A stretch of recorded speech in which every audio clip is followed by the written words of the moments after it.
اسلامی بہن کے گھر والے اسے مدنی برقع پہننے اور گناہوں بھرا کلام نہ کرنے پر طنز کرنے اور دعوت اسلامی کے خلاف باتیں کرنے پر اسلامی بہن کو دکھ پہنچائیں، تو ایسے میں وہ اسلامی بہن کیا کرے؟ کیا وہ مدنی برقع اتار دے؟ وہ آج سے یوم کفل مدینہ شروع کر دے، جوابی کاروائی نہ کرے۔ جوابی کاروائی کرے گی تو وہ دکھ کے پہاڑ ٹوٹیں گے اور کفل مدینہ لگائے گی اور صرف آنکھوں سے جواب دے گی تو آخر وہ گھر کا فرد ہے، کسی کو تو رحم آ جائے گا کہ اس کو اس کے حال پہ چھوڑ دو۔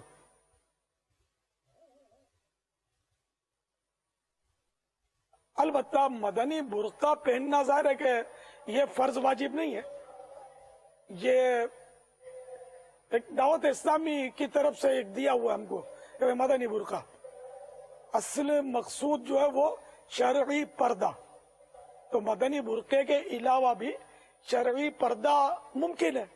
شرعی پردہ تو اس کو کرنا ہی کرنا ہے، چاہے والدین روکیں، چاہے شوہر روکے، غیر مردوں کے سامنے آنے کا اس کو حکم کرے، تو یہ حکم نہیں مانا جائے گا، شرعی پردہ کرنا ہوگا۔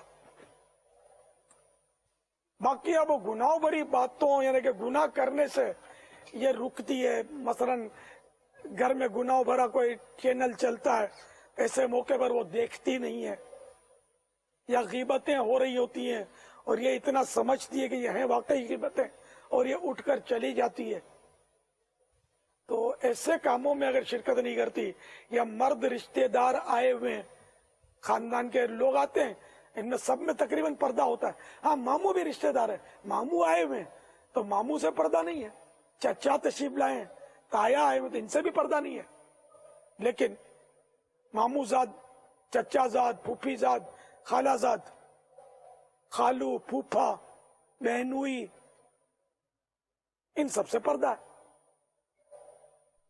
تو جن جن سے پردہ ہے، ایسے مرد اگر آتے ہیں گھر میں اور یہ ان کے سامنے آنے سے کتراتی ہے اور پردہ کرتی ہے ان سے، تو یہ حکم شریعت پر عمل کرتی ہے۔ اس کو برا بھلا کہنے والے سخت گناہگار ایک تو اس کی دل آزاری بھی کر رہے ہیں اور حکم شریعت کی اس طرح بے باکی کے ساتھ مخالفت تو ایمان کے لیے بہت خطرناک ثابت ہو سکتی ہے۔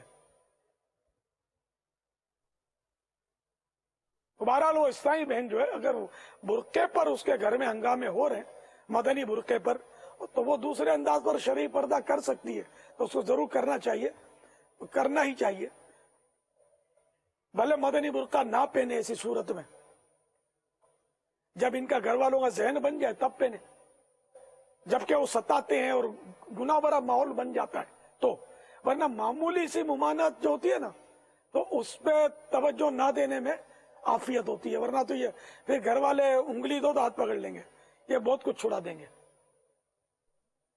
جن کے گھر والے سنتوں سے دور بلکہ معاذ اللہ نفور یعنی دینی اور مدنی کاموں سے، مدنی ماحول سے، دین کی باتوں سے نفرت کرتے ہیں، خدا جانے اس طرح کے لوگ اپنا ایمان کس طرح سلامت لے کر جائیں گے۔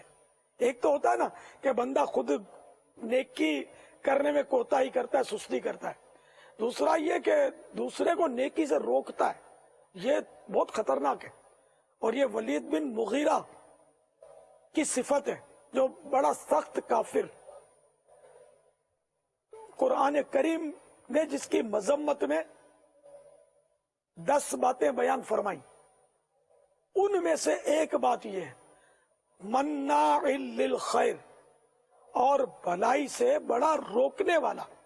تو جو گھر والے اپنی اولاد کو یا گھر کے دیگر افراد کو سنتوں سے، مدنی کاموں سے، اسی طرح شرعی پردے سے یا داڑھی سے یا امامہ شریف سے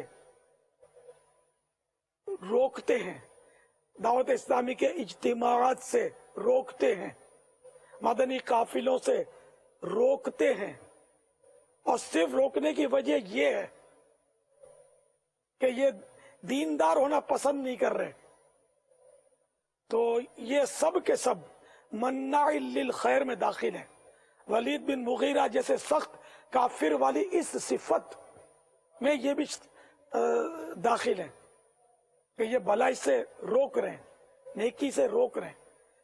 لیکن ایسے بہت سارے ماشاءاللہ میں نے دیکھے ہیں، اگرچہ خود نیکی کرنے میں سست ہوتے ہیں لیکن دوسرے کو نیکی کرتا دیکھ کر خوش بڑے ہوتے ہیں.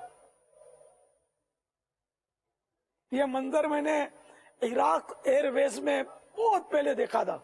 زمانہ ہو گیا جب میں بغداد شریف کی حاضری کے لیے روانگی ہوئی تھی. پہلی بار زندگی میں بغداد شریف کی حاضری تھی تو وہی عراق کے طیارے میں بیٹھا تھا. ہم دو اسلامی بھائی اور بھی میرے ساتھ، یاد پڑتا ہے ہم 3 تھے شاید. تو ہم نے وہ نماز آئی اس میں، تو نماز تو پڑھنی ہے ہوائی جہاز میں، نماز معاف تھوڑی ہوتی ہے نا. تو ہم تو مطلب وہ کوئی یہ دم کی طرف، کچن کی طرف کچھ نہ کچھ جگہ ہوتی ہے جہاں بندہ نماز پڑھ سکتا ہے ہوائی جہاز میں. تو ہم نے وہ کہیں جگہ تلاش کر لی اور یاد پڑتا ہے کہ وہ ہم نے با جماعت نماز پڑھی. جب ہم نماز سے پلٹے تو حیرت کی انتہا نہ رہی، کیونکہ عراقی کافی تھے اس میں، عربی بولتے تھے یہ لوگ. تو ہم جہاں سے گزرتے نماز پڑھنے کے بعد تو بولتے مبروک انشاءاللہ مقبول، دعائیں دے رہے تھے کہ آپ کو مبارک ہو کہ آپ نے نماز پڑھی، اللہ قبول کرنے والا ہے، اللہ قبول کرے گا تمہاری نماز. تو مجھ پر یہ اثر پڑا کہ یہ نماز اگرچہ یہ نہیں پڑھتے لیکن نماز سے محبت کرتے ہیں، نماز کو پسند بہت کرتے ہیں. تو یوں ایک دل پر اچھا تاثر قائم ہوا کہ ان کو یہ نماز کے خلاف نہیں ہیں لوگ. اور عراق میں واقعی جا کر دیکھا کہ نمازیوں کی تعداد نہ ہونے کے برابر، 1% بھی عراق کی نماز نہیں پڑھتے ہوں گے اس وقت جو میرے اوپر تاثرات میرے بنے. اب خدا جانے کیا ہوگا، پھر جو آفتیں آئیں وہ بھی آپ کے سامنے ہیں. تو نماز ہی نہیں پڑھیں گے اور ہول سیل میں نماز ہی نہیں پڑھیں گے، تھوک بند، تو سارے آفتیں نہیں آئیں گی تو کیا رحمتیں نازل ہوں گی، برکتیں انڈیلی جائیں گی ہم پر. تو جب گناہوں کا سیلاب آتا ہے تو بہت کچھ اس میں بہ جاتا ہے. اللہ تعالی ہم کو نیک نمازی پرہیزگار بنائے اور سنتوں پر عمل کرنے والا اور سنتوں سے محبت کرنے والا بنائے کہ ہم نیکی کریں بھی اور نیکی کرنے والوں سے محبت بھی کریں، ان کی حوصلہ افزائی بھی کریں، نہ کہ ان کی حوصلہ شکنی کر کے ان کے راہ میں روڑے اٹکائیں. تو جنہوں نے کبھی ایسا کیا ہو کہ نیکی کرنے والے کے لیے رکاوٹیں کھڑی کی ہوں، ان کو توبہ بھی کرنی ہے. جن کے اس طرح دل دکھائے ان سے معافی بھی مانگنی ہے، ان کو راضی کرنا ہے. بھلے وہ ماں نے دل دکھایا تو بیٹی سے معافی مانگے، باپ نے دل دکھایا بیٹی کا یا بیٹے کا تو ان سے معافی مانگے، شوہر نے بیوی کا دل دکھایا ہے تو بیوی سے معافی مانگے. اس میں یہ نہیں کہ میں کیسے معافی مانگوں گی تو میرے سر پہ چڑھ جائے گی. یہ آپ نہیں بول رہے، شیطان بول رہا ہے آپ کو، سر پہ نہیں چڑھے گی. آپ اس طرح نرمی اور عاجزی کریں گے نا، یہ آپ کے قدموں میں گرے گی. آپ آزما کے دیکھ لیں، گھر کا ماحول اس طرح بہتری پہ آئے گا، بگاڑ پہ نہیں آئے گا. بگاڑ آپ نے رکھا ہے، پھونک پھاں کر کے اور تڑاک پڑاک کر کے اور ہاتھ دکھا کر، بھڑکیاں دے کر، دھمکیاں دے کر. آپ نرمی کریں اور شرعی معاملات پر عمل کریں، نیکی کی دعوت دیں، خود بھی نیکی کریں، حسن اخلاق کا مظاہرہ کریں. اللہ کرے گا تو اپنے گھروں میں مدنی ماحول آپ دیکھ لیں گے انشاءاللہ عز و جل. واللہ تعالی اعلم ورسولہ اعلم عز و جل وصلی اللہ تعالی علیہ وآلہ وسلم. صلو علی الحبیب صلی اللہ تعالی علی محمد. یہ ایک اور